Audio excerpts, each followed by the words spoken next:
मनात प्रत्येक क्षणी कातरणारं हुरहुरणारं नाव व्यक्त करताना आपल्या जीवाची अशी तडफड व्हावी हे आपल्या आयुष्याचं भागध्येयच. खरंच ही माझ्या मनातील आतली हाक तुझ्यापर्यंत कधी पोहोचेल का? जाऊ दे, पण हाक देण्यातही एक अनामिक सुख आहे आणि ते सुख मी नेहमी अनुभवेन. ज्याच्यासाठी आपण तिळतिळ तगमगतो त्यालाही कासावीशी कधीच कळू नये ही सुद्धा एक शोकांतिकाच, की कळलीही असेल. असो, हे दुःख काळजात मी नेहमीच साजरं करते. आयुष्याच्या बहराची वर्ष कशी न झेलता न पेलता निघून गेली. गाडीत बसलं की इच्छा असो वा नसो प्रवास होत राहतो. तसाच संसार झाला. 2 मुलांची मी आई झाले, नवऱ्याची मिसेस झाले. सारं जगाच्या दृष्टीनं हॅप्पी मॅरिड लाईफ, अगदी सुखी संसार म्हणतात तसंच. पण जगाच्या नकळत उकळत राहणाऱ्या ह्या अत्तर कुपीचं मी काय करू? हे आभाळ असं भरून आलं की सारा अकांत जागा होतो. मातीत खोल खोल लपून सुस्त बसलेले सारे नाग पहिल्या पावसात धुळीच्या गंधानं उसळून उफाळून तडतडत बाहेर यावेत, तसंच माझ्या भावनांचं होतं. अकारण खिडकीत डोळे गुंतून राहतात आणि न परतीच्या वाटेकडे माझं हे वेडं मन अधीरतेने आसवानी सजून उभं राहतं. इतकं खुळं मन की वाटतं काहीतरी आश्चर्य घडेल आणि दारात पटकन तू उभा राहशील. सतत वेड्या आशेवर जगत राहणं हेही प्रेमाचंच लक्षण. असं अधीर होणं हाही माझ्यापुरता माझाच एक उत्सव. तो उत्सव मावळून गेलाय, पण निर्माल्यातही केव्हा केव्हा अधुऱ्या कळ्यांची फुलं झालेली सापडतातच ना.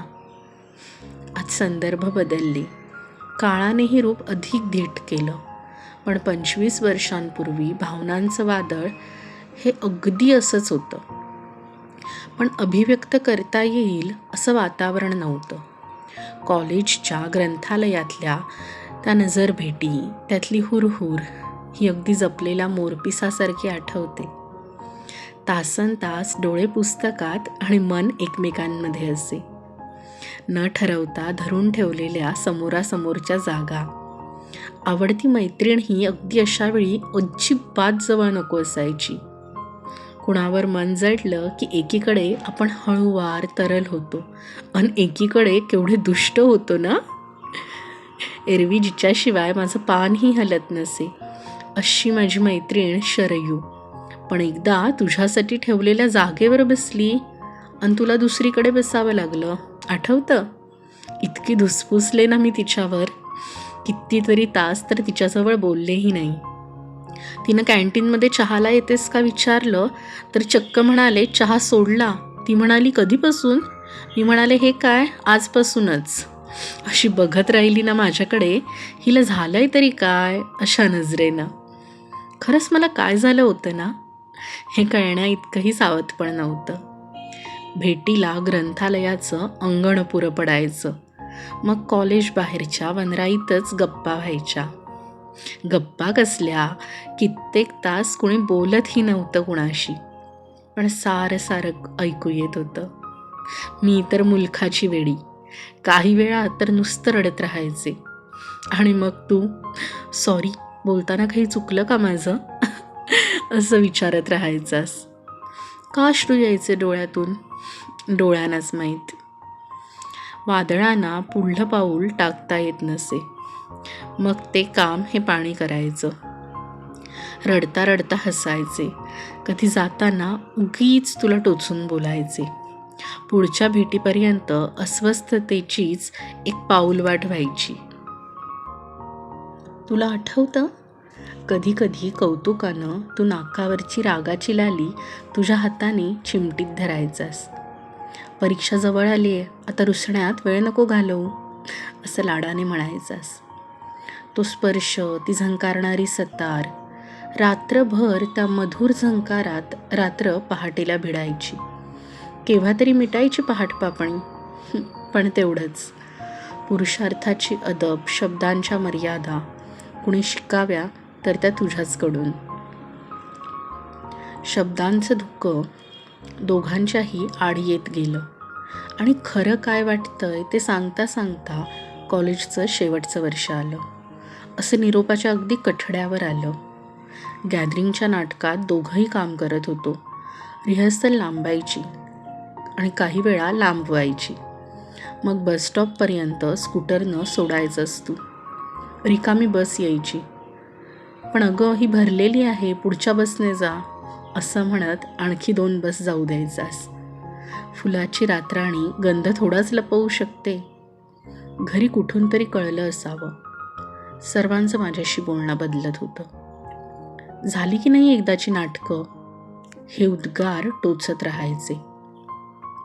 तशात एकदा काळोखाच्या अनोळखी वाटेवरून तुझी स्कूटर थेट खजिन्याच्या जलाशयाकडे शिरली. मी म्हटलं, अरे बसस्टॉप तिकडे आहे.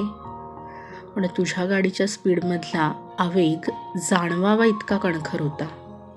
मी घाबरले. हा कुठं नेतोय? असं कधी घडलं नव्हतं. काय घडणार आहे आज? स्कूटर अचानक एका कोपऱ्यात थांबवून तू माझे दोन्ही हात अचानक हाती घेतलेस. मानसी, बोलायचं राहून गेलो असं आयुष्याच्या शेवटी वाटायला नको म्हणून बोलून टाकतोय. मी म्हटलं, काय बोलायचं होतं? तर म्हणालास, माझ्याच मनातलं. मला घाम फुटला. ज्या क्षणाची आपण वाट पाहतो तो क्षण समोरच असा उभा ठाकला की नाकारण्याचा करंटेपणा कसा घडतो कुणास ठाऊक. मी म्हटलं, सुयश प्लीज आत्ता नको. पण तू निर्धाराने म्हणालास, आत्ताच. आत्ता नाही तर कधीच नाही. मानसी, आता मी जगू शकत नाही आहे तुझ्याशिवाय. आपण एकमेकांवर प्रेम करतोय, दोघांनाही हे माहीत आहे. मग एकदाचं स्पष्ट बोलूया ना, घरी सांगूया. मी थांबायला तयार आहे. पण आज सांग, तू होणार आहेस कायमची माझी? तुझ्या डोळ्यात मी पाहिलं, विजेसारखं सळसळणारं. खरंच तुझी भीती वाटली मला. कोण विचारत होतं मला? एक मित्र, प्रियकर की फक्त एक पुरुष? एकदम मी रिक्षा थांबवली. तुलाही कळेना, मलाही कळेना. मी म्हटलं, सुयश प्लीज. तू म्हणालास, लायब्ररीत उद्या वाट पाहीन. जायचं तर टोकाला, नाहीतर हात शेवट. रिक्षा सुटली. एक धागा तुटावा तशी. त्या रात्री मी मनसोक्त रडून घेतलं. कारण घरी येताच हा कसा वाटतो बघ म्हणून वडिलांनी आलेल्या स्थळाचा फोटोच हाती दिला. मी म्हटलं, परीक्षा तर होऊ द्या, हे काय लगेच लग्नाचं?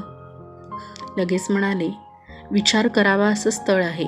हां, थोडं अंतर आहे वयात, पण सुस्थिर आहे. लावून ठेवाव्यात अशा 2 घटना लागोपाठ जुळवण्यात नियतीला काय आनंद होतो कुणास ठाऊक. मनातल्या तुला मी सांगू शकत नव्हते. सगळं स्पष्ट नक्की असूनही मी आपल्या लग्नाचा थेट विचार केला नव्हता. घरात काय वादळ उठेल, आंतरजातीय विवाहाला सहज मान्यता देण्याचा तो काळ नव्हता. एका कोकणस्थाच्या घरातली मुलगी मराठा समाजात, हे पेलणारं घर नव्हतं. सगळं कसं केवळ सामाजिकतेने अशक्य ठरणारं. पण मन हे सगळं कसं मानणार?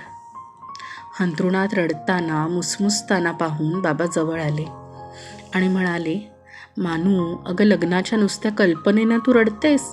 लगेच काही तुझी पाठवणी करत नाही आहोत मी. आणि मुलीनं धाडसाची तयारी ठेवावीच लागते. आपल्या नयन, उषा बघ. दोघींनी ठरल्याप्रमाणे संसार थाटले. त्याही अशाच रडल्या होत्या. झोप आता. बाबा काय समजत होते आणि माझ्या मनात काय घालमेल होत होती. सगळ्यात धाकटी मी, अगदी लाडाची. त्यामुळे माझ्यावर खास विश्वास. लाडकेपणाचं एक दडपण असतं. विरोध केला तर बंडखोरी तरी करता येऊ शकते. इथे तर सारं घर माझ्यावर मनात न मावणारं प्रेम करत होतं.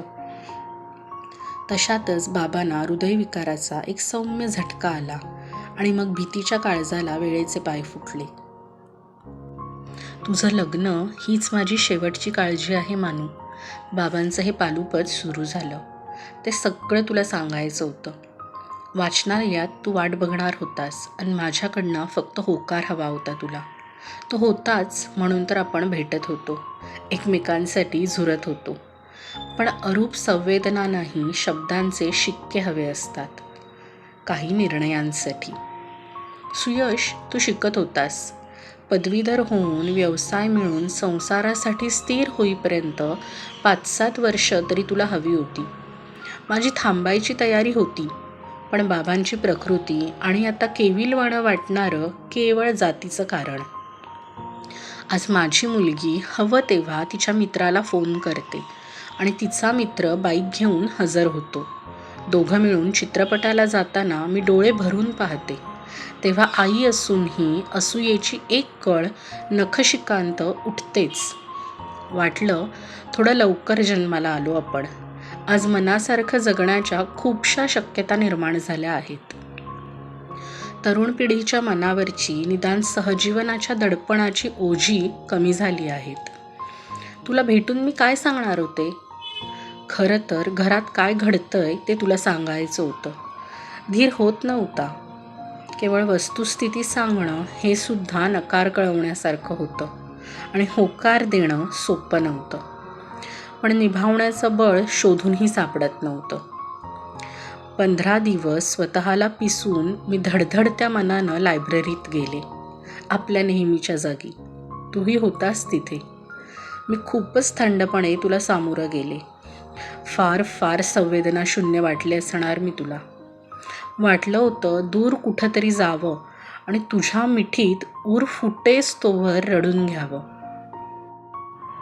पण रडायचं तरी स्वातंत्र्य कुठे होतं त्या काळात मुलींना? मी बघत राहिले आणि तूही. काही बोलणार तेवढ्यात आधीच लिहिलेली एक चिठ्ठी तू माझ्या हातात दिलीस. झटकन उठलास, म्हणालास घरी गेल्यावर शांतपणे वाच आणि न बोलता निघून गेलास. मीही तुझ्या मागोमाग येत होते. असं 3 वर्षात घडलं नव्हतं की आपण न बोलता जात असू, पण त्यातही एक बोलणं असायचं. आज जणू कोरा कागद फडफडावा तसा बिनचेहऱ्याचा क्षण माझ्यासमोर उभा होता. जिन्यातून उतरताना तुझी गती वाढली. मीही जलदच चालले होते. प्लीज सुयश, समजून घे, ट्राय टू अंडरस्टँड, असं तुझ्या मागे बोलत फिरत होते. तू म्हणालास, समजून तर घेतलंय, थांब ना. थांबलो की. 15 दिवस 15 रात्री थांबलो. मला काही सुचेच ना. तेवढ्याच समोर प्रिन्सिपल आले. त्यांनी मला थांबवलं. मिस मानसी नेने, कशा आहात? आता एक्झाम फक्त 20 दिवसांवर आहे. अपेक्षा आहेत तुमच्याकडून कॉलेजच्या. Best of luck. Thank you sir. तेवढ्यात तू सायकलवरून निघूनही गेलास. परीक्षा परीक्षा परीक्षा. कुठल्या कुठल्या सत्वपरीक्षांना आयुष्य सामोरं जात होतं. धडपडत घरी आले. घरात कोणी नव्हतं सुदैवानं. फक्त आईच. आई, माझी सखी. गेले आणि तिलाच मिठी मारून पोटभर रडले. आईला कळेच ना. ती विचारत राहिली, मानुबाळा काय झालंय, सांग तर आधी. मी म्हटलं, आई फक्त तूच समजू शकशील. आई म्हणाली, स्त्रियांची दुःख स्त्रियाच समजू शकतात. आईने माझ्या डोळ्यात कधी नव्हे एवढं खोलवर पाहिलं आणि मग उसासा सोडत ती खुर्चीवर बसली. मी माझ्या खोलीत आले. पटकन चिठ्ठी उघडली आणि वाचू लागले. तुझा निर्णय योग्यच आहे मानसी. घर ना दार, अजून स्वतःचं काहीच नसलेला मी दिशाहीन माणूस. वादळाला प्रेम करायचा अधिकार नसतो. घरट्यात फुंकर राहू शकते, तुफान नाही. आपण विसरून जाऊया एकमेकांना. आता अधिक गुंता नको. सर्व लक्ष परीक्षेवरच केंद्रित करायला हवं. आम्हा गरिबांकडे फक्त परीक्षाच नव्हे, टक्के हेच जगणं शोधण्याचं साधन असतं. परीक्षा झाली की मी अहमदाबादला माझ्या मामाकडे जाणार आहे, कायमचा. हेल्परचा जॉब एका कापड कारखान्यात आहे म्हणाला. तुझ्याबद्दल कोणताही गैरसमज नाही आहे मानसी. तू भविष्याचा विचार करूनच वागलीस. माझ्या प्रेमाला फक्त वर्तमानच ठाऊक होता. प्रेमाचं कायमच वर्तमान राहील. तेवढ्यात आई आली. पदरानं घाम टिपत शांतपणे तिने चिठ्ठी वाचली. म्हणाली, समजूतदार मुलगा दिसतोय. कमी असतात ग अशी मुलं. मी म्हटलं, आई पण मग लगेच म्हणाली, नाही मानवणार तुझ्या बाबांना, आणि सासूबाई नाही. घर डोक्यावर घेतील. त्यातून त्यांच्या जीवाचं काही झालं तर माझ्याबरोबर दुसरं आहेच कोण? मी आणि सासूच. आईच्या डोळ्यातले तरारलेले थेंब आणि थेट बोलण्यातला व्यवहार अटळ होता. आत्ता हे इतक्या वर्षांनी मी का लिहिले आहे? मनात जपलेली लपवलेली जखम मूर्तिमंतच समोर यावी तसं आपण नुकतंच भेटलो. आम्ही दोघं आणि तुम्ही दोघं. एका लग्नातच भेट व्हायची होती, आणि तीही अशी. माझंच लक्ष गेलं तुझ्याकडं. कसं सामोरं जावं या प्रश्नात घालमेल वाढली. मी अचानक समोर येऊन न राहून म्हणाले, सुयश. मानसी. लगेच सावरून घेतलंस ना? केवढा आनंद झाला तुला. माझा नवरा कधी नव्हे एवढा चपापला, आणि तुझी बायको तर कपाळाला आठी घालून पाहतच राहिली. अगं माझी कॉलेजमधली मैत्रीण, 25-30 वर्षांनी भेटतोय आम्ही. माझे मिस्टर चीफ ऑडिटर आहेत, लार्सन अँड. तुटक वाटली तुझी बायको. ओळख वाढवावी अशी नाही वाटली. आता हे असूयेने नाही म्हणते मी, पण तुझी सगळी 25 वर्ष दिसली समोर.